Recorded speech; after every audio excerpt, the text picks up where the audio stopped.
Por ejemplo, Antonia tiene un minuto en el cual ella vive toda su vida. Cerrar círculos y dejarlos ir.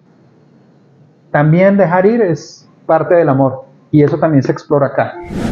Vivir en rojo, escribir, crear, viajar con las lecturas. Estamos en Planeta Med con nada más y nada menos que Julián Mejía Tobón para hablar de la novela El Minuto, para que hagamos muchos viajes por los espacios que hay en la novela y sobre todo, Juli, una novela que se ve que ha viajado, que tiene las marcas del tiempo. Pues la mía está como muy limpiecita. Sí, la idea es que pase por tus manos para que quede curadita, porque la tuya se nota que ha tenido vivencias. Y por eso en estas lecturas con William Rush, para Planeta Med, con Paula Gaviria, con esto que hemos tratado de que se convierta en un acompañar a los autores de Planeta con los lectores y especialmente viajar con sus obras. ¿Por qué, Juli? Precisamente dándote la gratitud por este espacio, por estar en tu casa. Estamos en Cali con vos. ¿Qué significa para vos tener en la mano ese ejemplar precisamente? Porque es tan distinto al mío que yo veo que le falta viaje, que tiene ese ejemplar tuyo, y gracias por aceptar esta invitación. Primero que todo, muchas gracias, William. Muchas gracias, Paola, que está detrás de cámaras. Sí. Y muchas gracias a él que no está en cámara, pero igual lo he hecho al ruedo. Tenemos un gran amigo detrás de cámara. Yo creo que esto no se hubiera dado sin el puente de Marco González, desde Planeta en Bogotá, y sobre todo es un amigo que ama los libros, ¿cierto, Marco? Y es un amigo. Sí, además, un hermano. De los autores que pasan de ser autores a ser amigos. Y sobre todo que nos han dicho... Qué pena, te eché bajo el puente. No, y sobre todo, Juli, vos lo viviste con Marco. Muchos de los amigos de los autores de Planeta nos han contado en estas lecturas con William Rush que los lleva por Bogotá, que hay un tour de librerías, que eso la lluvia no importa. Ustedes van a muchos lugares. Precisamente yo creo que fuiste con Juli también. Por supuesto. Sí. Por eso el libro está como está, yo creo. Claro que sí. ¿Qué les ha pasado a ustedes en esos viajes? Primero es la gratitud con los libreros, ¿no? Libreros y libreras de Bogotá, que con mucha atención, con mucho cariño recibieron esos argumentos, conocer la estructura, el origen de esta novela, que transita por varias ciudades. Eso llamó mucho la atención. Y lo que siempre le he dicho a Julián, eso de que los personajes dispersos lleguen a un lugar en un momento dado y confluyan, algo que me gustó mucho de tu novela. Ese es justamente uno de los argumentos centrales del minuto. Las conexiones humanas, pero las conexiones de la vida también, y los minutos en específico. Por eso esta primera novela tiene el minuto marcado. Eran las 2:57 de la tarde del 28 de enero del 2023, cuando esta específica novela, que fue la primera que recibí por parte, ya impresa por parte de Planeta en su caja, y fue el primer ejemplar que saqué, marcó un minuto en mi vida especial, que generó otra de las muchísimas bifurcaciones que se han ido dando a lo largo de la fortuna que he tenido de vida, bastante variada en estos 49, en este momento, años que tengo de vida. Y ese minuto fue fundamental, y por eso ese minuto lo conservo encapsulado en estas páginas, para que me acompañe como un recuerdo no solamente de mi familia, de mis padres, a quienes está dedicada la novela, que por desgracia no alcanzaron a verla pues en vida, pero que ellos saben que está dedicada a ellos y alcanzaron a verla en gestión mientras la estaba escribiendo desde España. Y también a mi hermano muy querido, Hernán Mejía, que me ha acompañado a lo largo de todo este. Hernán fue justamente la persona responsable que mandó un cuento mío sin que yo lo supiera para el periódico El País de Cali, y que concursara en el Cuento Negro de Gaceta en el 2005, y gracias a eso gané ese cuento. Claro. Cuando me llamaron a darme la noticia que gané el cuento, yo tenía ni idea de qué me estaban hablando. Después fue que entendí todo el andamiaje y todo el asunto. Entonces la familia marca los minutos, la vida marca los minutos, los amigos marcan los minutos, estos minutos por ejemplo, y también las bifurcaciones Claro. que llegan a través de diferentes caminos. ¿Y por qué el minuto, no un minuto, no minuto, no los minutos? La idea de tiempo y espacio va a estar muy fuerte dentro de la novela. Esas bifurcaciones de las que hablas ahí están. Y ese es un ejemplar número uno también. Este es 001. O sea, ese es el minuto exacto. El minuto exacto. Ese juego con el tiempo y el espacio y lo que le ha pasado a ese ejemplar. Otros ejemplares han tenido esas bifurcaciones, esas rutas, fueron 10, 20, 30. ¿Cómo elegir esos minutos? Incluso una de las cosas que más me conmueve es que tal vez una novela sea eso, el minuto en el que estamos habitando un espacio y de repente entran otros personajes y nos tenemos que mover como si todo fuera el minuto. Háblanos de eso, Julián, la relación con el tiempo, con los espacios, lo que le han pasado a esos ejemplares. Y además que estamos escuchando jazz, y eso es algo que ahorita también hay que tocar, porque las referencias culturales, estéticas de Julián son encantadores. Es un goce, leer la novela también es un ejercicio hedonista. Marco lo sabe, que fue uno de los primeros lectores también. A Paula le ha encantado. Yo creo que los lectores estamos muy contentos de sentir a Thelonious Monk, por ejemplo, ahí de fondo en la novela. Pasar también por ese gusto por las colecciones, por el dejar que el alma de las cosas te acompañe. Incluso es que con vos es todo un concierto de voces. Las cosas tienen vida propia, como diríamos con Gabo en 100 años de soledad. Tenés ese ejemplar, tenés aquí unos objetos muy sagrados. Borges los hablaba de talismanes en esos poemas sobre las cosas.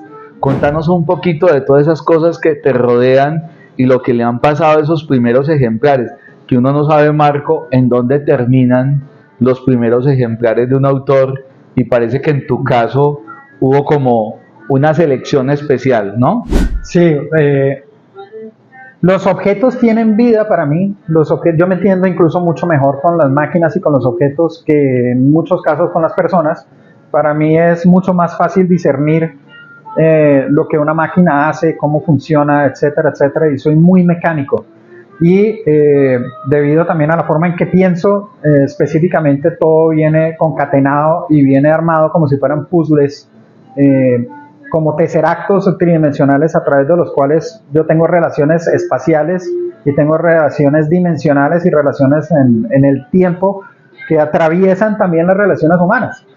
Me entiendo mucho mejor de alguna manera en ese tipo de campos que en los campos humanos, en donde hay sentimientos que exploro, y por eso la novela también es un thriller psicológico, en donde yo me zambullo para entender el por qué la gente actúa de ciertas formas que yo personalmente no comprendo porque no son lógicas para mí.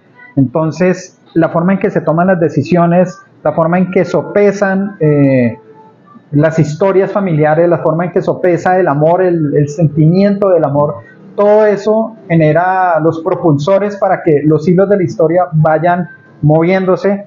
Y también hay referencias específicas a máquinas, referencias específicas a carros, al universo en el cual me muevo yo, que es muy mecánico, sí. Y por eso yo también tengo talismanes. Esta, por ejemplo, es una pluma que me regaló uno de nuestros grandes escritores vivos y que sigue haciéndolo por muchísimos años más, que es José Zuleta. Y lo mismo, este pin de una máquina de escribir que también me regaló él, que básicamente me cogió, me abstrajo mi personalidad y le dijo, tome, y le pegó pero perfectamente. Entonces, para mí cuando yo escribo son talismanes también. Pero muéstranos, porque especialmente esa no es una pluma cualquiera. A veces uno tiene que quitar la tapita se nos pierde, de pronto la tinta se riega. Mostrarnos precisamente, y como vos amás los artefactos en su estructura, lo geométrico. ¿Qué pasa con esa pluma? Esta Miremos. pluma se la regalaron a él hace muchísimos años, y él me la dio a mí como un gesto de la nada, como un gesto de amistad, y yo lo interpreto como un incentivo para siga escribiendo, joven. Y para mí eso es súper valioso, pero además apela a mi lado mecánico, porque esta pluma es una Dialog 3 de Lamy, que es además mi marca favorita, y él no tenía por qué saber eso. Y ella, esta es una pluma básicamente diseñada para ingenieros, y ella se abre de esta forma a través de la tapa no se quita, sino que ella abre un capuchón que hay acá y se cierra de esta forma y se tapa. Entonces esto apela mucho a la parte de arquitecto y Claro. de ingeniero que hay en mí, y pues es doble y triplemente especial por eso. La tinta en su navaja, prácticamente. Eso es como un huir también los filos de la imaginación, de la creatividad, para huir, tajar esos caminos que luego vienen. Pero también tenemos en esta mesa espectacular, nosotros cuando llegamos estábamos fascinados no solo con los cuadros, sino también con estas máquinas. O sea, el amor al objetual que está en la novela, pones las marcas, pones el tipo, lo mecánico, la estructura, le das tiempo al lector para que tenga como una fascinación por el objeto como tal. Digamos que en la literatura colombiana no somos muy buenos para poner nombres exactos y precisos de las cosas, sino que se pone el nombre genérico y ya, y vos haces la especificidad. ¿Qué tenemos en esta mesa, Juli, especialmente? Esta es una Lettera, esta es una Olivetti Lettera DL. Esta máquina, digamos en su época cuando salió de la fábrica, esta es de Barcelona, específicamente. Barcelona tenía una fábrica de Olivetti, también había una en Ivrea, Italia. Olivetti fue una de las grandes industrias a nivel mundial, y esta tenía varios temas muy interesantes. Esta es una máquina perfectamente funcional, y en ella además se escribió la novela El Minuto, en Barcelona. Por ahí tengo la foto de exactamente el momento en que se estaba escribiendo El Minuto, con la ventana en Barcelona. Pero ella, digamos desde el punto de vista como máquina, tiene la ventaja de que fue la primera que tenía, de las primeras en salir, que tenía carcasa plástica. Entonces esta carcasa plástica le permite hacer mucho más ligera para poder ser portátil. Y es muy interesante porque la carcasa es plástica, pero todo el esqueleto y muchos de los recubrimientos internos son de aluminio. Entonces eso la convierte en algo único. Y esta tiene además la particularidad de haber sido muy utilizada como máquina viajera de reportaje, y además tiene la historia de que Francis Ford Coppola la utilizó para escribir el guión del Padrino, la primera. Entonces, pues para mí tiene un gran valor y sentimental, y tiene valor de todo. Esta me la traje desde España, o sea, en una maleta. Cuando pasó por Rayos X, preparar ¿y esto qué? Y yo escribo. La maquinita, siga.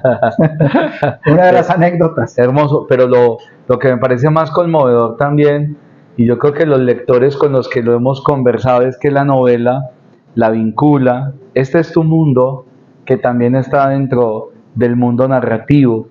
Hay un inmigrante colombiano que es Carlos, y va a sufrir un bloqueo precisamente, y esta máquina le va a servir, ¿no?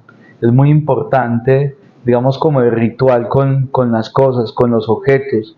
En tu infancia ya vos tenías, Julián, como ese vivir en rojo, nacer en rojo, que es estar, digamos, consciente, un poquito tal vez, con el poder que tienen los objetos, los elementos. O sea, de pequeño ya pensabas que lo que tocabas, tus juguetes, y seguramente tuviste Legos. Siempre. Eso también yo creo que ya tenía voz en vos, la voz de las cosas en vos ya estaba. ¿O cuándo empezó ese gusto? ¿La infancia o minutos después? No, siempre estuvo conmigo. Yo desde el primer concurso que gané de literatura fue a los 6 años y era un concurso de cuenticos para Navidad y del colegio, pues. Entonces eso apareció en el periódico del colegio en esa época, fue algo muy bonito. Desde siempre he tenido unos enfoques muy específicos con escribir, con las máquinas, un enfoque espacial también, que me ha ayudado mucho en mi carrera como arquitecto, y todo lo que tiene que ver con metodología, o sea, la metodología desde el punto de vista de descomponer las realidades y volverlas digeribles. Por eso fui profesor muchísimos años universitario, yo me pagué la carrera siendo profesor de inglés, alcancé a tener mi propia compañía de eso.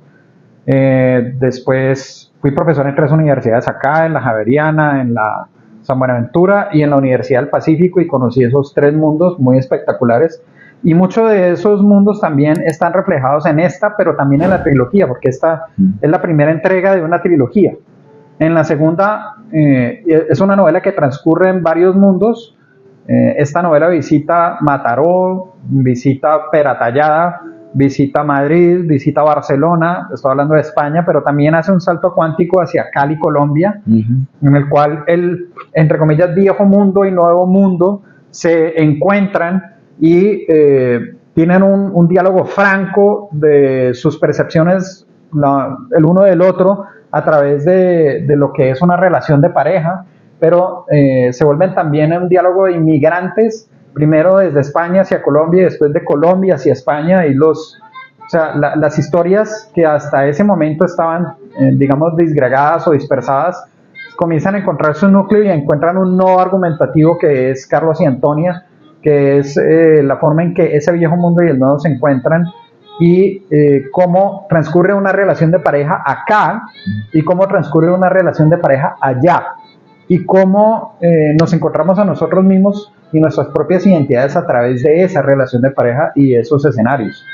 Entonces, los lugares son muy específicos, los aromas son muy específicos. Esta es una novela que se puede percibir a través de los 5 sentidos y también deja una huella a través de la percepción del tiempo.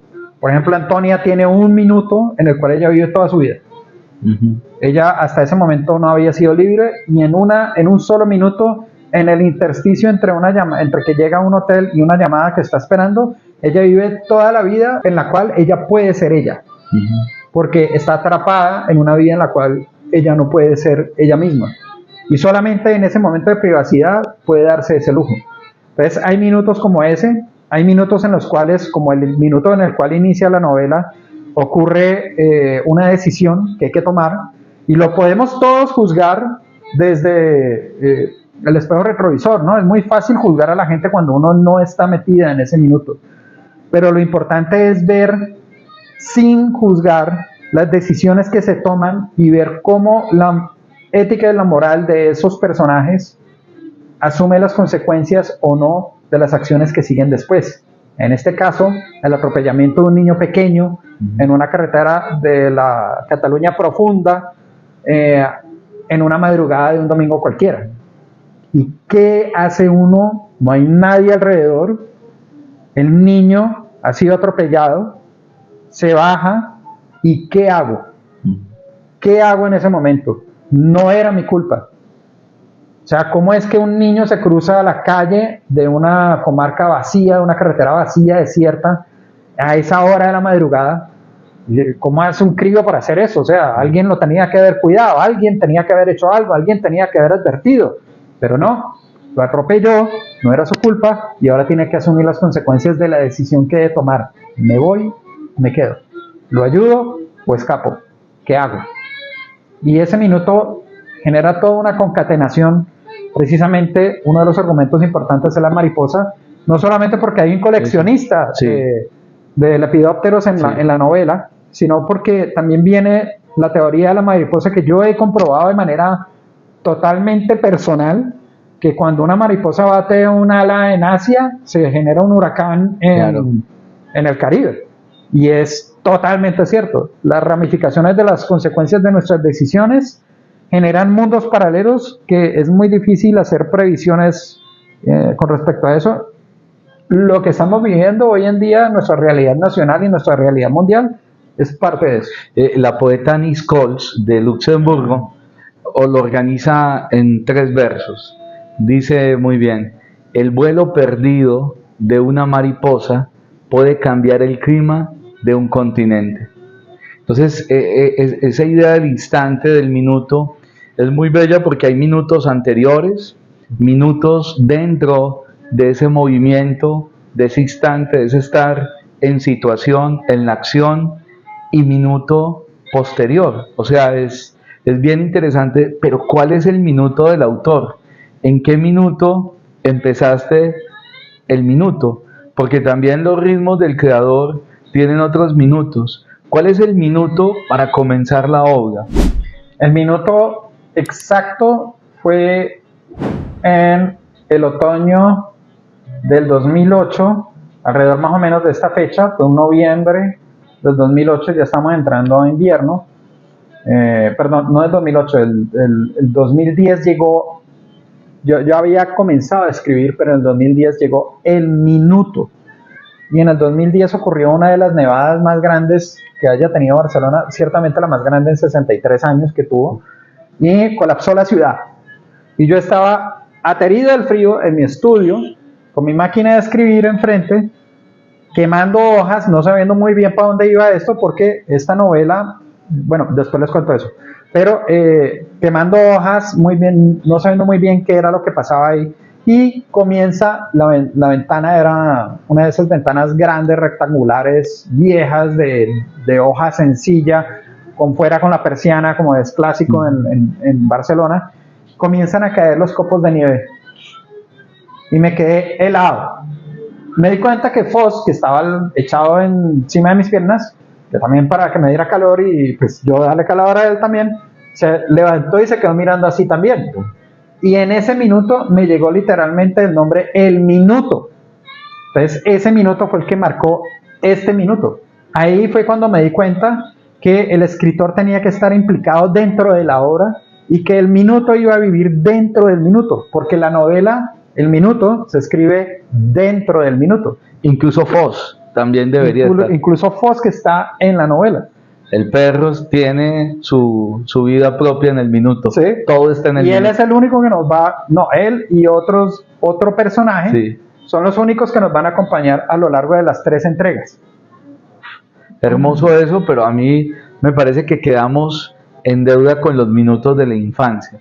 Esos minutos que se alargaban. En nuestra infancia los minutos, tal vez éramos dueños del minuto, con los amigos. ¿Cómo fue esa infancia tuya con tus amigos, el colegio? Nos decías que estabas escribiendo cuentos. Hablemos de los minutos de la infancia, para que ahorita lleguemos propiamente a la novela y lo que va a ser la estructura de la novela, muy a la arquitectura, ¿no? Vos sos arquitecto y la novela está muy montada en espacios, en diseños y sobre todo esos puentes entre Cali y Madrid, Cali y España son impresionantes, pero los minutos de la infancia, danos un poquito de ese minuto. Yo tuve una infancia muy feliz, gracias a Dios, muy familiar, muy nuclear, con mi hermano, éramos siempre los dos. Mi hermano es el menor, entonces y tiene una personalidad mucho más sociable. Mi infancia fue muy feliz, muy solitaria. Yo viví siempre en mi mundo y viví en mundos interiores. Entonces mis mundos interiores terminaban de alguna manera trasvasándose a jugar, a hacer libros, a escribir. Y en la oficina de mi papá tenía una inmobiliaria que fue muy famosa aquí en Cali, ella se llamaba Hugo Mejía y compañía. Tenía una casa enorme por los lados de Versalles, el Parque de Versalles, y entonces había muchas máquinas de escribir porque había muchos secretarios y muchas cosas. Y cuando yo llegaba a veces del colegio, me dejaba el bus entonces allá y pues mis papás estaban ocupados, estaban trabajando. Entonces, mijo, póngase a jugar y no moleste. Y yo encendía la máquina eléctrica, que entre otras cosas, por eso tengo una eléctrica acá, una IBM de las de bolitas, una Selectric 1, Selectric 2 y Selectric 1. Y entonces yo escribía jugaba que escribía a hacer libros. Y como escribía sin papel, entonces mi papá me dijo, se va a tirar la máquina, hombre, póngale papel y haga la tarea y me escribe un cuento. Entonces me tenía ahí y feliz. Yo soy feliz porque el ruido, o sea, los sonidos, los olores, las texturas, la forma en que reaccionan los resortes de la máquina cuando se devuelven, la forma en que viene el zumbido rítmico del motor eléctrico, todo eso comienza a cautivar la imaginación de un niño y finalmente lo transporta a mundos alternos, y así ha sido con todas las cosas mecánicas en mi vida. Por eso solamente conduzco carros viejos, por eso solamente tengo cosas análogas, aunque esta es una gran excepción, pero notarán que esto es de los años 80, 90 también. Siempre quisimos tener uno de esos. Sí, y pues también está el asunto de que ya casi no veo nada, entonces tienen los números extra grandes, y todo eso se trasvasa a las páginas y el papel para crear mundos que, aunque son ficcionados, son mundos perfectamente posibles. Claro. Y a veces no son tan ficcionados. A veces hay cosas que sí ocurrieron exactamente como están ahí. Y hay sitios que existen exactamente como están descritos. Incluso en la novela uno nota que hay la realidad fantástica o la ficción, el viaje a la ficción, es tan real como la realidad real, y ahí es donde se da esa dimensión psicológica también, donde todo puede pasar, ¿cierto? ¿Cómo ha sido precisamente que ese minuto no sea tan cronométrico, sino que también se pueda expandir desde la imaginación, desde la ficción, ese manejo que tienes en la novela para expandir el minuto de cada personaje, además con una habilidad, Julián, que los lectores sentimos, y es que todo confluye. Paula y yo lo conversamos esta mañana, y seguramente en una de las conversaciones que tuvimos con Marco, hablábamos de que hay muchos personajes, pues, o el mundo de esos personajes es muy amplio, cada uno tiene su propio minuto expandido, pero confluyen. Como esas bifurcaciones, que incluso a Borges le encantaba, cuando hablaba del jardín de los senderos que se bifurcan, se encuentran. Bueno, ¿cómo hiciste ese juego? Ficción, realidad. Es la percepción humana. Nosotros tenemos una percepción muy distinta con respecto al tiempo según lo que está ocurriendo, y el gran decantador de eso son los sentimientos, las emociones. Si fuéramos 100% máquina, el tiempo transcurriría de una forma lineal y tendría un inicio y tendría un final y punto. Pero lo que nos hace humanos y lo que nos da riqueza como humanos y las experiencias humanas que vivimos, la forma en que las digerimos y lo que nos hace bellos, es que nuestros minutos son una expresión de la forma en la cual los percibimos. Por lo tanto, tenemos minutos expandidos, que pueden ser expandidos en el horror, pueden ser expandidos en el amor, pueden ser expandidos en la ansiedad, tantas emociones que nos embargan, o pueden ser increíblemente rápidos, debido también porque son efímeros para nosotros, no tienen importancia, o simplemente no los registramos porque eran los minutos de los demás, aunque nosotros hubiésemos participado en ellos. Que ocurre, por ejemplo, con Luca y su vecino, que él, estando absolutamente loco por ella no lo determina para nada. Milán. Sí, Milán, pero ella después tiene un minuto que ellos comparten sin saberlo, él no lo sabe, ella lo ve, lo sigue, y él está pensando en ella, pero no la ve, no la percibe, y ella lo ha seguido a él a través de otra identidad distinta, pensando y cuestionándose por qué no aceptó a ese hombre que a todas luces se veía alguien con quien podría ella pasar el resto de su vida, que estaba totalmente dispuesto a ella. Y hay un minuto exacto en el cual hay dos percepciones de ese momento. Uno es cuando él está comiendo pensando en ella, y otro es cuando ella lo está viendo a él sin que él la vea a ella, en el mismo restaurante en Pera Tallada, viendo cómo él come y pensando para ella, ¿por qué diablos yo no tuve nada con este hombre? Y ahora que sus circunstancias de vida han cambiado tanto, quisiera retroceder a ese punto en el cual quería aceptarlo a él, pero ya no puede. volver al minuto que se hubiera deseado. Y Sí. se toma whisky, se toma café, es una novela muy rica en bebidas. Yo tengo una fijación muy fuerte pues por las bebidas, pero especialmente en cómo se come y cómo se bebe en la literatura. Háblanos mucho lo que sientas, lo que recuerdas que tenías que poner en los minutos donde aparece el whisky, el alcohol, la comida, los alimentos, esos juegos de la experiencia sibarita, ese hedonismo, ese placer es muy importante en la novela. Yo creo que ahí hay una caracterización de los personajes muy importante, cómo comen, qué toman, cómo acompañaste la caracterización de los personajes con los minutos de esos alimentos terrenales, que seguro Marco sabe de eso también, o sea, la literatura con un café es otra cosa, una lectura, incluso Luca, mientras llueve, se toma un café y ahí pasa algo, ¿no? Los personajes de las novelas también viven rituales. ¿Cómo hiciste esos rituales? ¿Qué tanto de vos y tus rituales tienen estos personajes? Ellos tienen todos mis rituales y yo tengo todos los rituales de ellos. Tengo la habilidad, simplemente nací con ella, no es algo cultivado, simplemente soy altamente empático. Entonces, al ser altamente empático, simplemente puedo ponerme literalmente el traje de cada uno de esos personajes y vivir exactamente lo que ellos quieren, experimentan, comen, respiran, beben, todo lo que ellos hacen, incluso al punto tal en el cual los personajes se me revelan y no hacen lo que yo tengo en la estructura que he montado, en la tramoya que he montado, porque ellos no harían eso.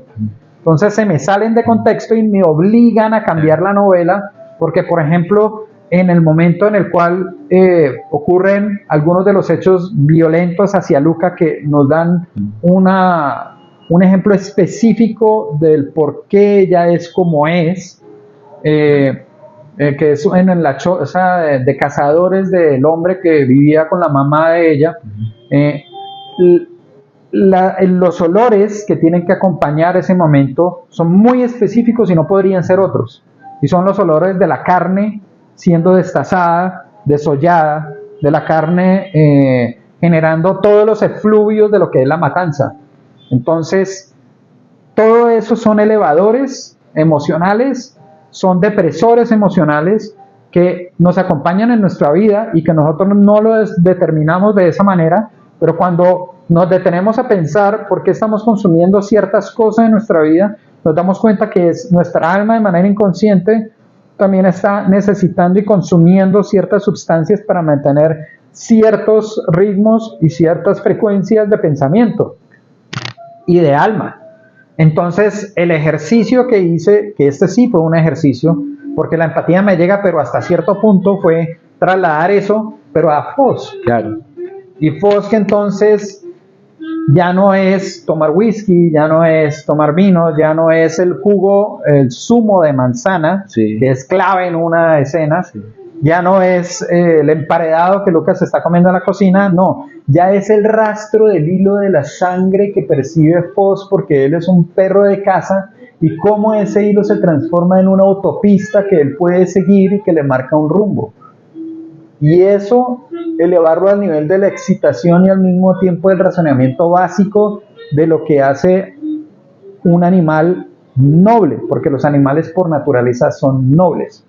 Él se mueve por los sentimientos y se mueve por los sentimientos que le genera ese rastro de sangre que lo va conduciendo por el bosque y que lo va conduciendo después hasta que encuentra una carretera en la cual ha sucedido algo y ve el hecho de lo que ha sucedido y él toma también un minuto una decisión, como un animal, porque los animales también viven sus minutos. O sea que el punto de vista, nos han hablado mucho del punto de vista, ¿no? El punto de vista estereoscópico de Faulkner en Mientras agonizo, por ejemplo, pero el punto de vista de un animal para potenciar precisamente la decisión y la fuerza narrativa de una novela me parece muy interesante, porque es como si el escritor dijera, bueno, esto no lo hago yo, esto lo tiene que hacer este animal, este personaje que tiene vida propia y puede andar como Fox por su casa, ¿no? Literal. ¿Cierto? Y dejas. Tú tienes también una gatita en especial, esa relación que tienes con Fox en la novela, en tu vida, y ahora con tu gatita, eso Con Galatea. también, con Galatea. A propósito, háblanos de ella también, porque lo que sucede en el minuto de la vida del autor también está en el minuto de la obra. Galatea y Fosk y todas las sucesiones de animales que han habido, que he tenido la gran suerte de contar con mascotas toda la vida. Galatea es mi primer gato. Siempre hubo perros, y perros incluso grandes. Había Danko, que fue el último perro de mi padre, que en paz descanse. Era un gran campeón pastor alemán, un perro enorme, con el alma más noble que puede haber. Nunca fue un perro agresivo, era un perro casi que un titán avergonzado de sí mismo, de su tamaño. Era así de noble, de esos titanes grandes. Pero todos lo que han tenido en común es que han llegado momentos claves de mi vida, en la vida de esta casa, y Galatea llegó en un momento muy clave, muy específico de mi vida, que fue el regreso de España a Colombia, en el cual la vida a mí me cambió en un minuto específicamente, por eso también escribo sobre los minutos, y fue cuando me ocurre lo que se llama la maldición del inmigrante. La maldición del inmigrante es que tú estás en otro país y te llaman de un momento a otro y te dicen, vení ya, que tu mamá está entrando en la UCI y no sabemos muy bien qué es lo que pasa. Y eso fue un jueves, y el viernes estaba montado en un avión, y mientras estaba cruzando el Atlántico ella falleció, y yo llegué aquí a ver qué era lo que ocurría, y me encontré con el horror desde todos los puntos de vista. Entonces estaba solo. Yo había construido una vida en España, la vida estaba en España, toda la gente con la que tenía de alguna manera conexión acá habían pasado 5 años, entonces era una conexión un poco ya como telegráfica, y tuve que afrontar toda una serie de retos solo, obviamente con la ayuda de mi hermano, pero eran retos solo de vida, y también acompañar a mi padre. Y ocurrió en medio de ese desespero, de esa orientación. Estamos en un 9º piso para los lectores que nos acompañen, y el edificio al lado funcionaba anteriormente la fiscalía, y estaba abandonado desde hacía muchos años. Y en el techo de al lado, en la cocina hacia ese techo, comencé a escuchar un maullido. Día 1, un gatito. Maullido día 2, ¿dónde está el gatito? Maullido día 3, pero desesperado el maullido. Y cuando volteé a ver, era un gatito así, chiquitito, que estaba tratando de treparse por la pared desde el techo del edificio vecino para pasar a la cocina para llegar hasta donde estaba yo. Pues obviamente se me pusieron los pelos de punta y salí corriendo hasta el edificio al lado. Le pedí permiso al vigilante para subí por las escaleras hasta el 9º piso de ese edificio, porque no había ascensor, estaba en un edificio completamente abandonado. Le puse el brazo, y hasta el día de hoy Galatea está conmigo. Wow. Y hemos pasado por las duras, las maduras, solo. He tenido la suerte de contar con la compañía de personas a lo largo de mi vida, y obviamente la compañía de mi hermano, pero realmente uno vive la vida solo, y yo soy una persona muy solitaria por naturaleza. Solo más no solitario, perdón. Entonces siempre he tenido el apoyo de mi gata. Claro, esa es una de las formas del amor. Sí, mira, ahí está Galatea, un amor muy cervantino, entre otras cosas, y creo que la novela también plantea mucho el amor. Háblanos de las preguntas que te hiciste sobre el amor, si aún perviven esas preguntas, si escribir el minuto te ayudó a encontrar otras preguntas. ¿Cuál ha sido, digamos, como la pregunta del amor que te lleva a la novela? Incluso en el regreso a Colombia también, ¿cómo ves el amor y sus formas ya desde Cali cuando regresas en la memoria a España, o incluso en España cuando pensabas en Cali, porque incluso también Antonia tiene que estar en Cali y es el encuentro del viejo mundo precisamente con el nuevo y hacer esas confrontaciones, cómo se confrontan los amores de aquí, los amores de allá. Háblanos del amor, porque precisamente ahorita vamos a hacer el paso a la lectura en voz alta, que nos encanta en Planeta Med, vivir en rojo, una palabra a la vez, una lectura a la vez, un viaje de lecturas y de libros con Planeta Med, con William Rush, Paula Gaviria, Marco González, que está con nosotros, los muchos lectores que van a leer el minuto, que a mí me llama la atención que se le llame novedades porque están recién salidos. A mí me parece que sigue siendo una novedad en el sentido de todo lo que hay en la novela. O sea, es una novela muy rica, pasan muchas cosas. Esta es una novela de relecturas. Entre otras cosas, eso habría que decirle a los lectores. Planeta dice que es un planeta de libros. Yo creo que esta novela es un planeta de lecturas y de relecturas. Cada personaje tiene un planeta, un mundo, y creo que el amor es importante, Julián. Háblanos de las preguntas del amor, los minutos del amor en el minuto. El amor es uno de los grandes misterios. El amor viene en todas las formas. Hay amor filial, hay amor de pareja, hay amor por uno mismo, hay amor inmaduro, hay amor maduro, hay amor eterno. El amor viene de todos los colores, de todas las formas, de todas las maneras, y lo más importante es respetarlo como lo que es amor. Puede venir de las personas y de los animales, porque yo pienso que los animales también aman, por supuesto, menos pensados y de las maneras menos pensadas también, y es uno de los sentimientos más incomprendidos que pueden haber. Las manifestaciones de amor de una persona pueden variar muchísimo de las manifestaciones de amor de otra. Es una de las grandes fuertes, no solamente de la literatura, sino también de la humanidad. Es inagotable, y mi escasa experiencia a través de la maduración de los 49 años que llevan pisando esta tierra, me llevan a pensar que el amor es simplemente algo que debe ser respetado. Los sentimientos de los demás son algo que deben ser respetados, por encima de todo, por encima de las percepciones que uno tenga, por encima de los propios sentimientos que uno tenga. Si uno ve que alguien ama, eso merece respeto, y bajo esa premisa del respeto es que me permito yo explorarlo, y aquí hay amor filial, hay amor hacia la profesión también, es una forma de manifestarse, hay amor propio, hay el amor hacia el semejante y la semejante, en el sentido de que hay amores que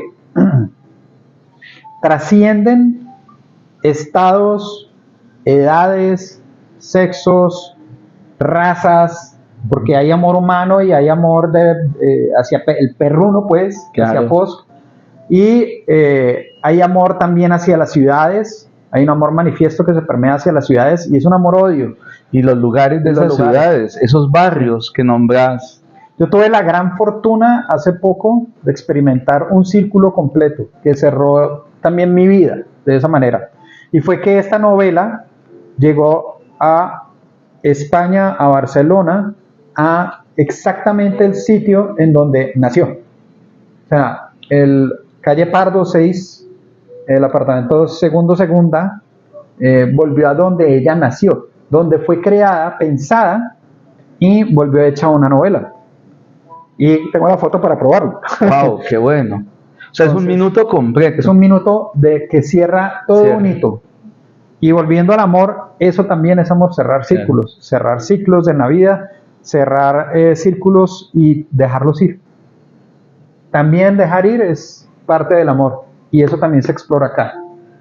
Entonces son aguas a las cuales beberemos y seguiremos bebiendo, porque vuelve y juega. Esta es la primera entrega de 3 y seguiremos explorando lo que nos impulsa dentro del amor y lo que nos impulsa dentro del respeto y lo que nos impulsa dentro de lo que nos hace humanos también para cometer errores, porque el amor también nos lleva a cometer errores y nos lleva a cometer errores con nuestros hijos, nos lleva a cometer errores con nosotros mismos, imperdonables en algunos casos, nos lleva a cometer errores, todos basados en una percepción del amor que puede que no sea verdadero, pero que igual merece, dentro de lo que es puro, pero igual merece respeto, porque es una búsqueda.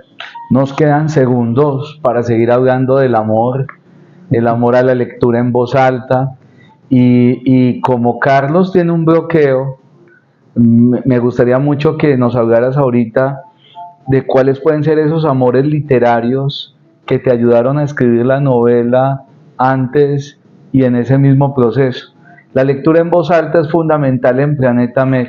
Nos parece que conversar con los autores, hacer pensar en rojo en los procesos de creación, no se puede quedar sin la voz, el ritmo. Incluso me pareció muy bello cuando ahorita, Juli, nos estabas hablando del sonido de las teclas, cuando entramos acá a tu apartamento, que es como un templo de la belleza. Nos recibiste con jazz, la novela tiene mucha música, hay unas formas del amor especial, así que si a usted le gusta las formas de la belleza, el buen comer, el buen vivir, el buen sentir, el buen amar, el buen estar con uno mismo, esta es la novela, En el Minuto. Y la lectura en voz alta, mira, yo te lo separé por acá, mi hermano, 2.14, si quieres, míralo, porque es que una cosa es el minuto tan limpiecito que tengo yo, y ese es el verdadero, porque es el que ha viajado. Carlos empieza en ese Pronto Vio, y ahí aparece la Olivetti 44, luego viene esa Tanta Felicidad, pero ese párrafo completo tiene una extratextualidad que me parece muy importante. Aparece el síndrome de Ulises de Santiago Gamboa. Entonces me parece que eso también es otro amor, otra filia también, esos autores que uno tendría en su novela, que acompañan. Entonces danos, por favor, de esa 2.14 a la 2.15, en tu voz, a ver cómo suena la Olivetti 44 de tu corazón, Julián, en esta Cali, de Feria del Libro de Cali, porque no hemos dicho que precisamente estamos en el Boulevard del Río, viviendo desde la carpa de Planeta, esa experiencia tan maravillosa de encontrarse con las letras del Valle del Cauca, los olores, que es un asunto fascinante, estar en el valle, sentir mucho aroma, una fuerza, un sabor que a uno lo reconcilia otra vez, que dan ganas de tomar cafecito, que dan ganas de... Ahorita lo ponemos a hacer. Sí, de estar con los amigos, claro, esa es la idea. Lecturas en voz alta, en Planeta Med, Julián Mejía Tobón, En el Minuto, para todos ustedes. Pronto vio que su herramienta principal de trabajo corría un serio e inminente peligro de prenderse a fuego, debido al pésimo estado del cableado de la finca. Así que compró una Olivetti 44 en una tienda de saldos y comenzó a pasar sus tardes tratando de escribir algo, cualquier cosa, lo que fuera. Tenía 9 meses de plazo antes de que expirara su tarjeta de extranjería y se convirtiera en un ilegal. 9 meses para probarse a sí mismo que era un escritor de verdad. Y aunque tenía algunos recursos, decidió no echar mano de sus cuentas de Colombia y sobrevivir solo con lo que había traído en metálico, 12.000 euros, que deberían bastar para todo. Sería pobre otra vez. Sería Gao en el hotel de Flandre en París. Sería Roberto Bolaño en su apartamento insignificante del Carrel de Estallars. Tanta felicidad viene, por supuesto, acompañada de idénticas cuotas de frustración. Así que ocurrió lo que tenía que pasar. Entró en las profundidades más oscuras y abismales de un bloqueo de escritor. No lograba encontrar el tema. Escribía notas durante el día que luego desechaba por la noche. Caminaba por las callejuelas tortuosas del Gothic encadenando cigarrillos y tomando fotos de cualquier cosa que le pudiese llamar la atención para borrarlas después. Entablaba monólogos con extraños que lo ignoraban porque tenía pinta de pordiosero y de loco. Perdió mucho peso. Se leyó cuanto panfleto encontró y se sumergió, muy para la desgracia de su ánimo, en la novela de Santiago Gamboa, El síndrome de Ulises, sintiendo que también él era Esteban. También él estaba desterrado por su orgullo y su altillo también era una chambrita oscura y húmeda.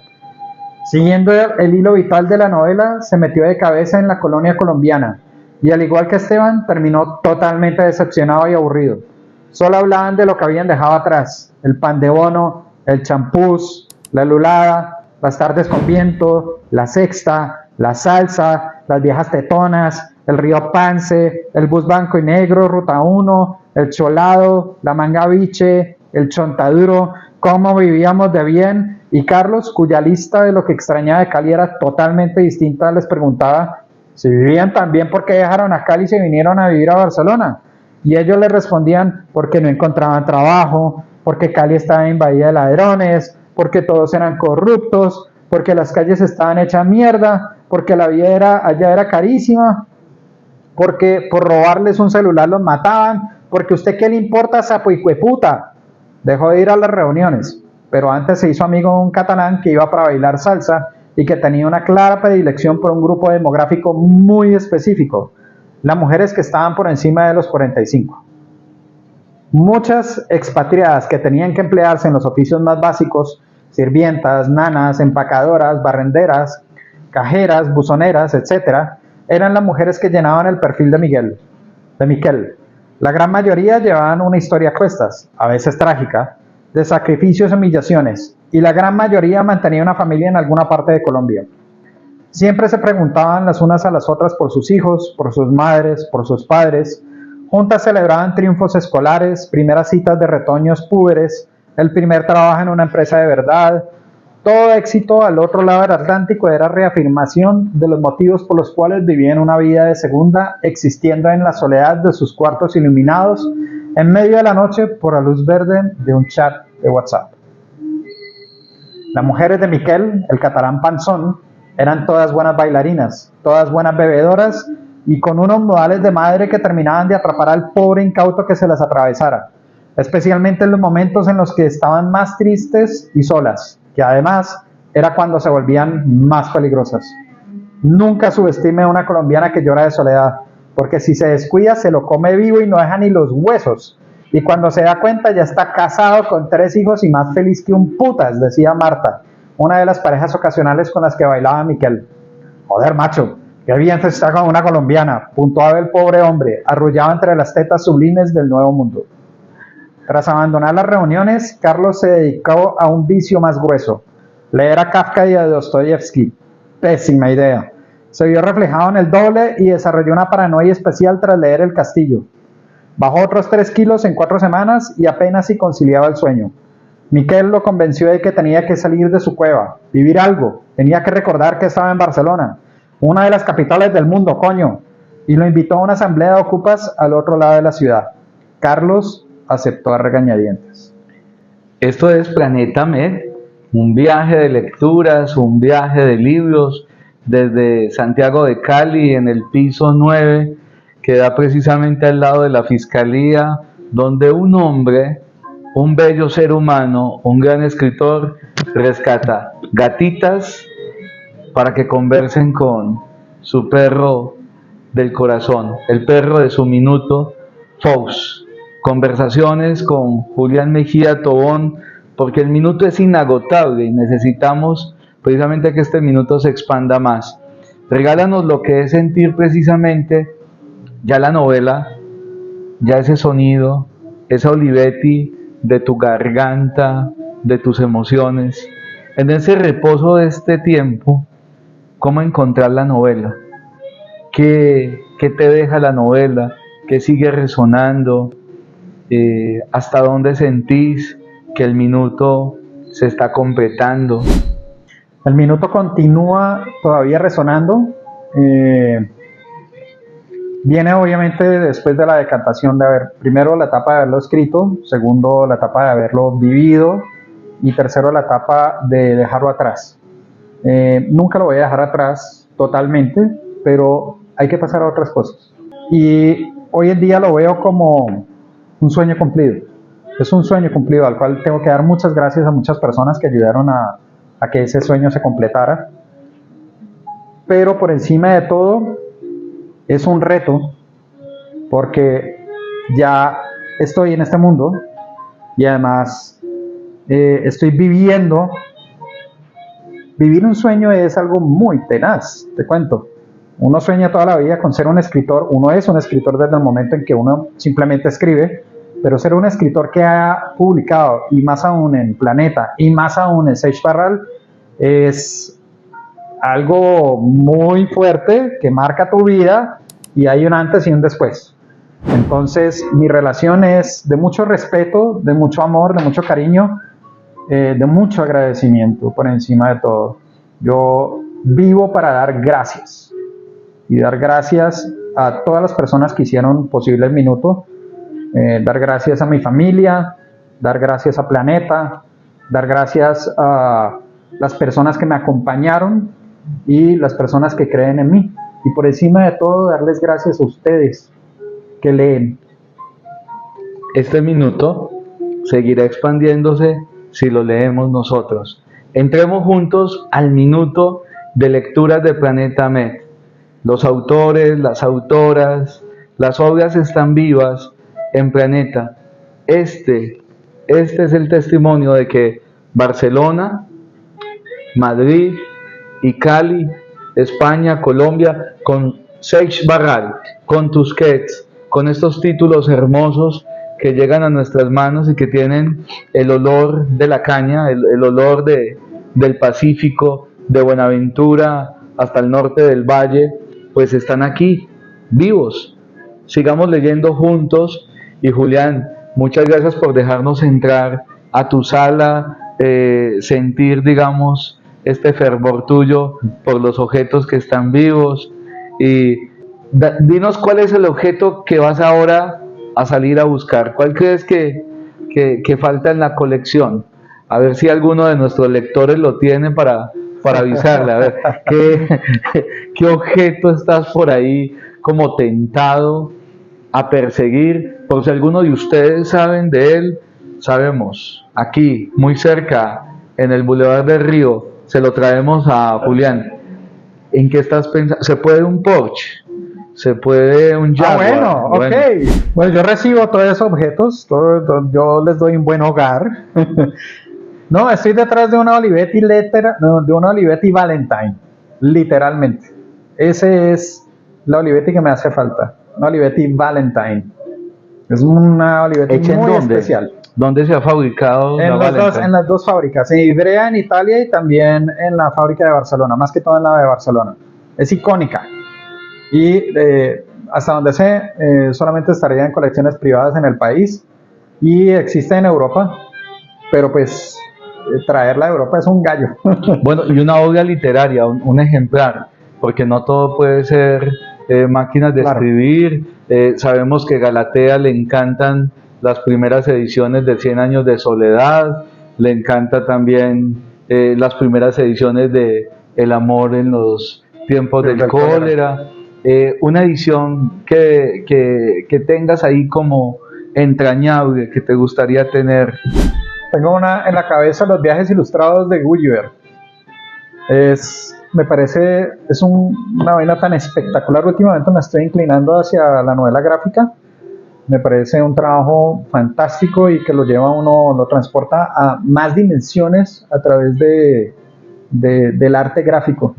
En estos días estaba terminando Maus, que es fuertísimo, y te atrapa y te sumerge y te llena de alguna manera. Pero Los viajes de Gulliver me parecería espectacular. Tengo una edición ilustrada de lujo, bellísima, de Moby Dick. Por ahí la tengo, ahora la busco. Pero a ver, allá está. Bellísima, tiene unas ilustraciones espectaculares, que son cuadros. Uf, qué Entonces, láminas. es bellísimo. Bellísimo, qué delicadeza Y son láminas Uy, de cuadros de verdad de esa época que ilustraban cómo eran los barcos balleneros y cómo se hacía el trabajo de la caza de la ballena y de la persecución de la ballena. Entonces, este tipo de tesoros últimamente están llenando mi psique y mi cabeza, y tengo entre cejas esa edición de Gulliver, que además me trae recuerdos de cuando era niño y leía pues Julio Verne, 20.000 leguas del viaje submarino. También veía, por ejemplo, Viaje a la Luna, y venían ilustrados, claro. en papel periódico, pero con 3 tintas, y eso era espectacular, y no he podido volver a encontrarlos. Por ahí tengo un ejemplar también de Ivanhoe ilustrado, debe estar por ahí. Una librería que extrañes de Barcelona o de Madrid.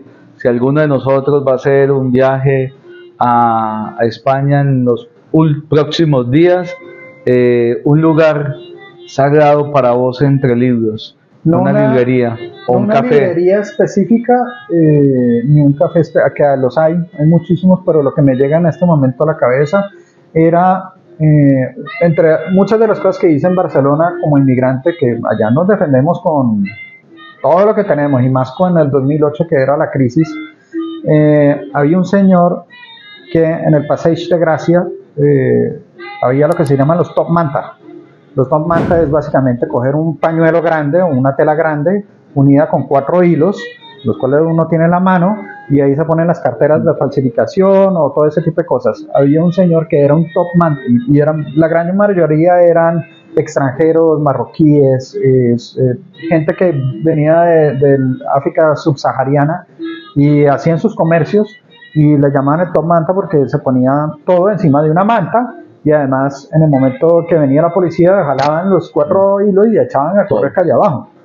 Y yo los vi muchas veces mientras yo vendía bolsos también allá en las calles, para defenderme y para sacar algún que otro dinero, porque las vueltas de la vida también te dan ese tipo de cosas, ¿no? Y pienso que comer del otro, o sea, comer de lo que no es tan chévere comer, también nos hace escritores y nos hace cuentistas y narradores.